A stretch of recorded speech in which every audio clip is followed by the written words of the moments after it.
go 1.5 billion in increase in the next 2 decades. 1 billion people live with less than $1 per day globally. The main energy demand from that group of population will come from the Asian area, China and India leading that, and probably India by 2025 in relevant terms surpassing China in relevant growth of energy. So all these people need energy. That means resources, efficiency, get the energy to the demand. That means priorities, that means alliances, that means conflicts. So how is it going to be resolved?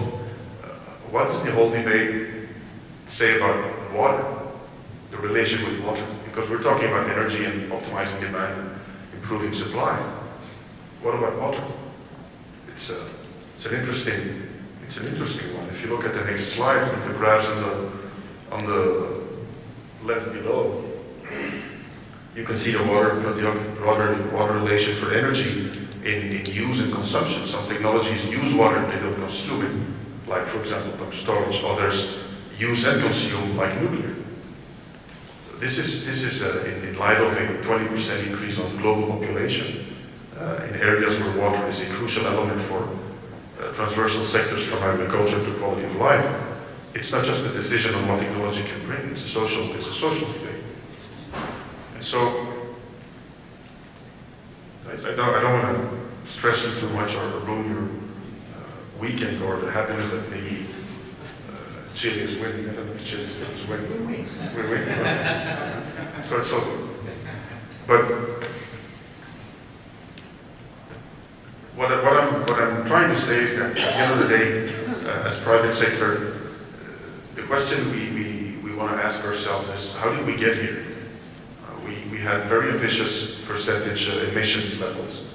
It's like you get to the international, you get to the competition and you're really fighting for the third seat, because number 1 and 2 are taken. The increase of emissions last year, 2012, was 1.4%.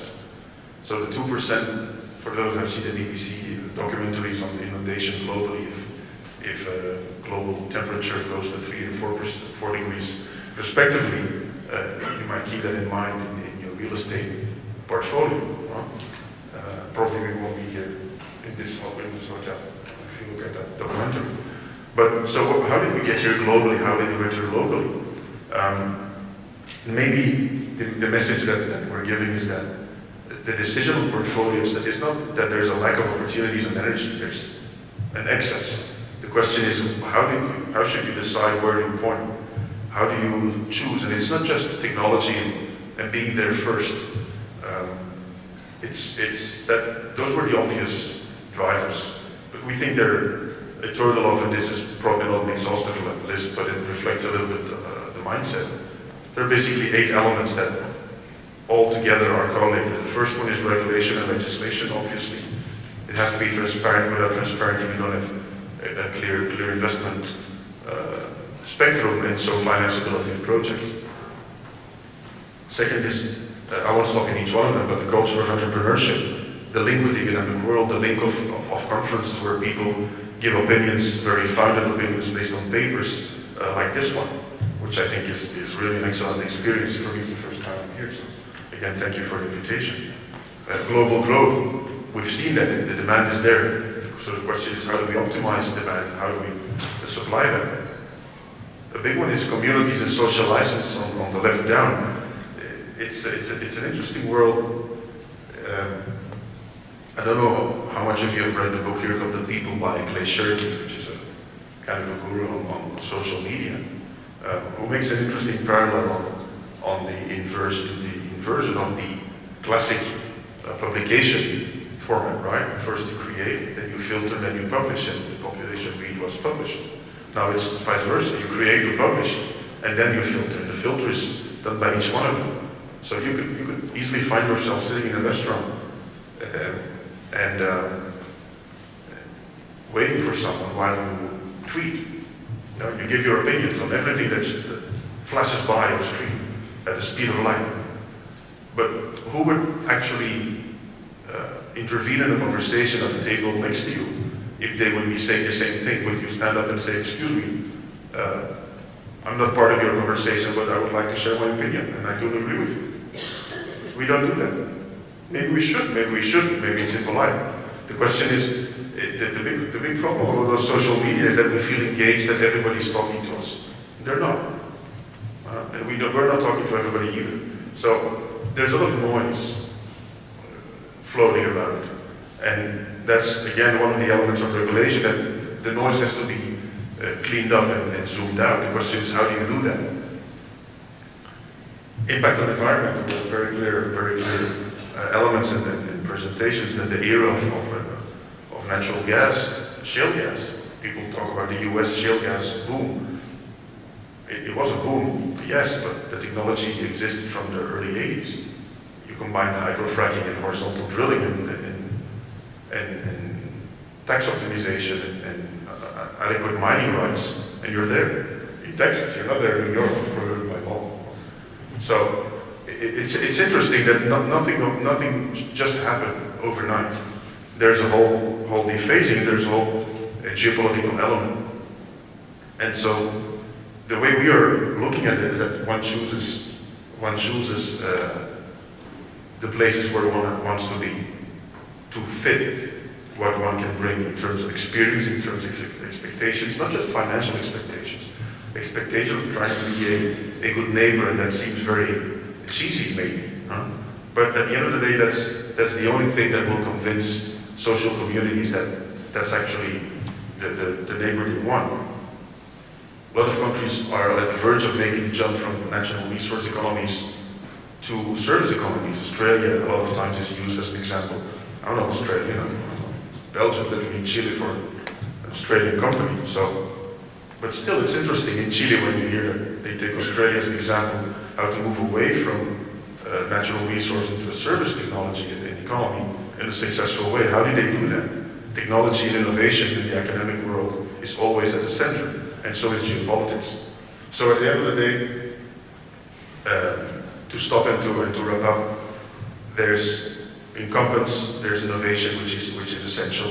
I remember in Brazil, when I lived in Brazil, we wanted to develop a LNG solution with petrogas, the floating storage. There was nothing in LNG in 2004 in the whole of Latin America. And in 2008, we had 6 terminals. Brazil leading the way with the floating terminals, very innovative. The need was there, the volunteer was there, the technical skills were there, the money was there, and it worked. So it can be done, and my conclusion would be, keywords are diversification, keywords are complementarity. We should maybe not aim at independence on energy, but we should aim at an autonomous reality. Energy connects to all aspects of life, and hence all aspects of life will increasingly share their opinion, requested or not, on energy. So it's not just technology or private sector or public or multilateral institutions.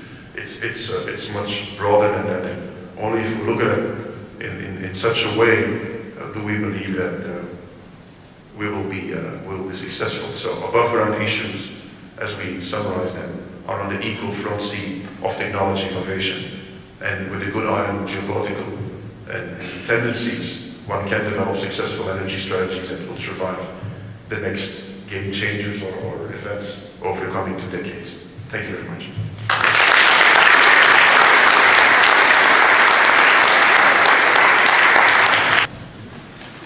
Well, thank you, for your presentation. And well, I think we already forget what you said, because it was very clear for me that making projection about the future is very hard. It's very hard. So now we have a Q&A session. So I invite you to jump into the microphone. You can make questions to our excellent speakers here, so feel free to stand there. My name is Mamdouh Salaman. I am an oil economist. During this conference, we heard a lot about the potential of the shale oil, American shale oil. They said it will overtake Saudi Arabia, it will take over Russia, it will reduce the US imports by 14 million barrels. It will do this and it will affect the flow of gas to Russia, to the European Union, Russian gas to the European Union, even before the gas has been exported.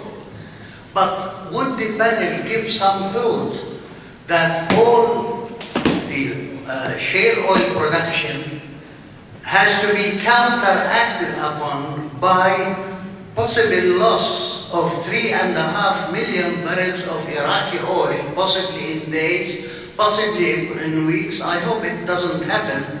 But what will the global oil market do if there is such a loss of 3.5 million barrels?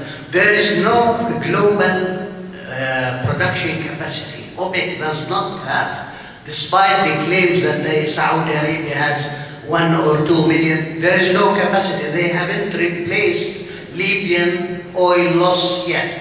How could they replace Iraq's 3.5 million barrel production? Okay. Thank you, That's sir. your question, how to replace the 3.5 million barrels. So, who wants to take the... We can't. That's the sort of geopolitical risk that I was talking about. So OPEC has, I don't know, maybe 2.5 million barrels a day of effective spare capacity. I'm saying we can't. I agree with your question. I think that this is the kind of geopolitical risk that I was talking about. I think I think it's and the market reflects this now. The market price has only gone up, $3 or $4. So I think there's a little bit of a risk premium built in that people don't expect the scenario you described to occur, but it certainly is possible, more likely than it was a week or two ago.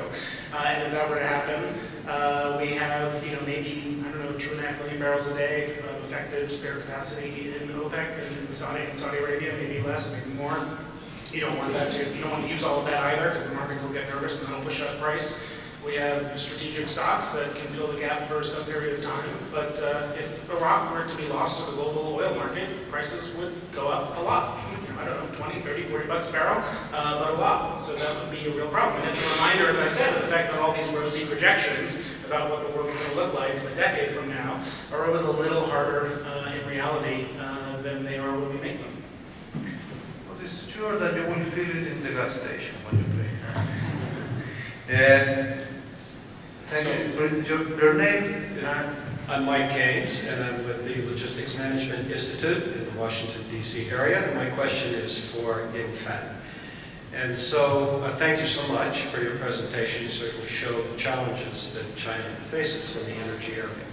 And I would like to focus on the supply side projections that you made. First, I'd like to understand whether these are estimates of what you think market forces will deliver in China over the next 10, 15, 20 years, or whether these are government-set goals. And if these are government-set goals, what are the policies that you expect to be put in place to try to achieve those goals, and what do you think the consequences would be of such policy? Okay, thank you. For the supply side, I say the oil production is a government policy. Can I say it's a 5-year plan and a longer plan. Just keep the oil production around the 200 billion for 20 to 30 years. And for coal production, we try to control the total consumption under 4 billion. That's to avoid more pollutions. And for coal production, the 4 billion is a consumption limit. Hope is a consumption limit, and the production should be under 36 or lower. And that's from the think of construction. So the increase will come from renewable and nuclear, should be. And also the hydro will reach the peak in 2020. So far, we invest a lot in nuclear development and also shale gas R&D. We invest a lot. Hope to get more domestic production, to decrease the import dependence. Also from the government report, we can see from the new government, new leadership, we will use market. We will have market play a more important role to on both for the production side to stimulate like more investment, more production. Also in the consumption side, to have more energy saving. Another question? I have one question for Mauricio. Brazil has a big challenge in terms of China, in terms of building up its capacity, infrastructure, generation capacity. Okay, so you lead the EPE, the planning office of the Brazilian government. Okay. How do you see the challenges to come up with, I think, 6,000 megawatts of extra capacity you need every year? Because about a month ago, 2 months ago, we were really nervous about the dry season. So, is the Brazilian model working well, or we can do something else? Yes. Well, we established in 2005 a new model in the power sector where we launched long-term PPAs for the generators. So we make auctions, all the generators, possible investors can participate of the auction. We have a reverse auction, Dutch auction, the lower price win, and the winner sign long-term contracts, 30 years for hydropower plants, 25 years to thermal power plants, and 20 years to wind plants. And well, this year we are going to have 3 auctions, and they are very successful. To give an idea, there was 500 projects that applied to participate of the auction of reserve, and the auction to buy it is 2019, 1,000 projects applied to participate. So it's a good model. The thermal power plants, we have a capacity contract, but to reduce the risk of the investor. The investor receives a fixed revenue all the months, and when they are called to operate, they receive the variable cost. So I think this is a model that reduces a lot the risk of the investors, and well, you can achieve this goal to increase 5,000, 6,000 megawatts per year.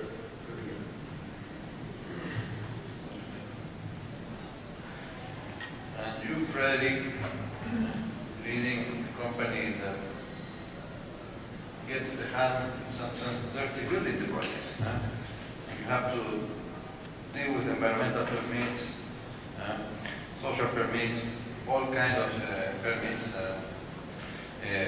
Given your experience, what you see as the key challenge, for example, in the case of Latin America, to go ahead with energy projects in a region where the population is increasingly powerful?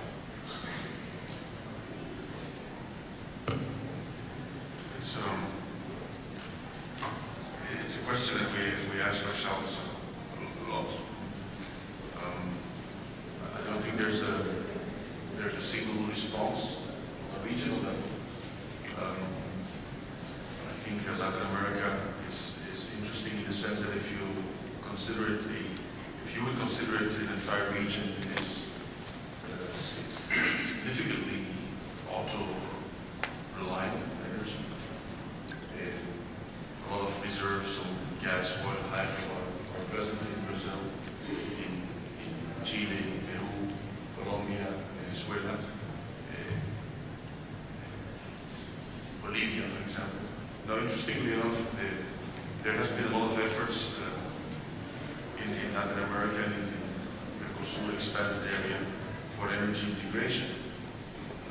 However, everybody agrees that energy integration should happen, but it's still very connected to historic elements of political debate. Unfortunately, I think on one hand side, more on our side of the Andes than on the Brazilian side, Brazil, Uruguay, for example, and north of Amazonas is working quite successfully on that debate of energy integration.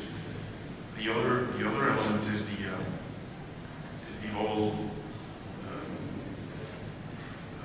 conversion that any project becomes a legal debate and a legal fight up to the last level of courts by anyone. So the institutional environment becomes very uncertain, or at least set slow. And this slows down projects, and as a lot of projects are on the table, that also drives people companies to give preferences to certain opportunities in certain areas. So I think energy integration on the long term might be a real game changer for Latin America, given of course the size. If you put Brazil horizontally on Europe, you would, I think, approximately range from a virtual sea to some fish. So talking about Brazil integrating with all the rest is really a major issue. And the second one is the institutional character and have a more sincere debate on the benefits of using natural resources available in the country level, which in some countries are very different than others. Peru is very gas, and Bolivia is very gas driven. Chile has no gas, has no or little gas. They have hydro resources, which is also a difficult debate. In Colombia, they're at the same time processing LNG imports and exports at the same time. And then one very nice example, I think, of a very recent evolution, because that's the way the cards are and the numbers show it, is Mexico. 5 years ago, nobody would have thought it would actually be an amendment to the Constitution opening the power sector. And the other thing you see in the region is the national champions, Petrobras, Pemex, leading the debate, and on the one hand side, giving priority where they put their efforts in their available funds and on offshore and oil and presas in case of Brazil. Whereas shale gas, for example, given its challenges a lot of times, is open to some extent to the private sector over time, as will be the case probably in Mexico. They have the luxury of importing from the US. So it's like Jason said, it's a region that's still considered, somebody mentioned isolated. To some extent, yes, I think as a region they would be stronger if energy integration is pushed up, is increased, also at national level. If you look at the Pacific Alliance, Chile, Colombia, Mexico, the trade between those countries doesn't reach 15%. So there's a contamination factor if something happens globally in oil or dollar.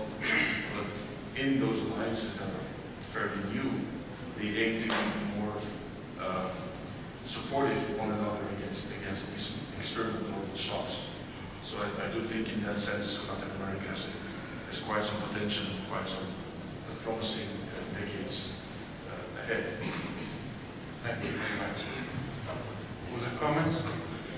One of an amendment to a self-promotion amendment to the question. If anyone's interested in the question, more thoughtful and satisfying answer to the question of the potential energy market impacts of what's happening in Iraq, our fellow program committee editors, Lee McCroft from Barclays and Megan O'Sullivan from Harvard and others will be 10 blocks away tomorrow at 3:45 having a discussion at the Columbia Energy Center about exactly that topic. So if anyone's interested, just Thank you. Google that. Thank you for the invitation.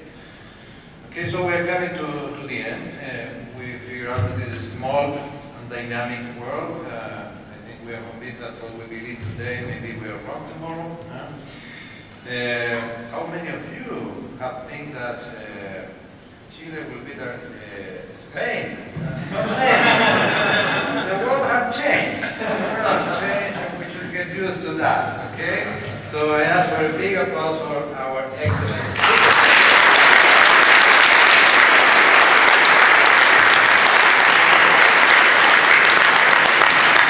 And I will invite the President of the International Association to me, please, to give some final remarks.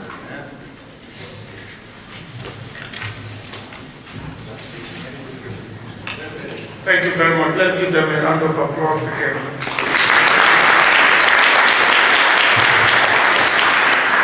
Well, we've come to this beautiful conference. If you agree with me, let's give the organizers a great applause.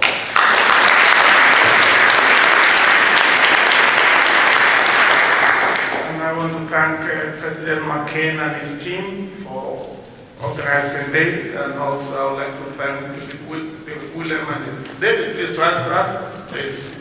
Now, he can laugh. Thank you, excellent job. Again, please, for all the speakers, the concurrent session speakers, and the plenary session speakers, we appreciate you. And without you, IE is going nowhere. So please give yourself a round of applause. And of course, we want to appreciate our sponsors. Thank you very much. Without you, we probably would not be able to go anywhere. So thank you. And allow me to introduce to you, although not starting until January 1, 2015, Peter, this surprise up is the president-elect, and it's going to be beginning in January 1, 2015. He's in charge of our strategy. Please Google his name, and if you have an idea on how we can take this association to a higher level, please give him in good hands, and we're going to report back to you. Let me just remind you of two other conferences that we still have this year. We're going to be in Beijing, September 19 to 21, and then we're going to be in Rome in October, last week of October. At the back of your program, we have those dates well stated there. Please look at it. We look forward to seeing you there. Now, if you agree with me that this has been a very successful conference, please congratulate yourself. Just look at your partner and say, yes, congratulations. Again, thank you very much, and we look forward to seeing you in Beijing in September. Please sit down.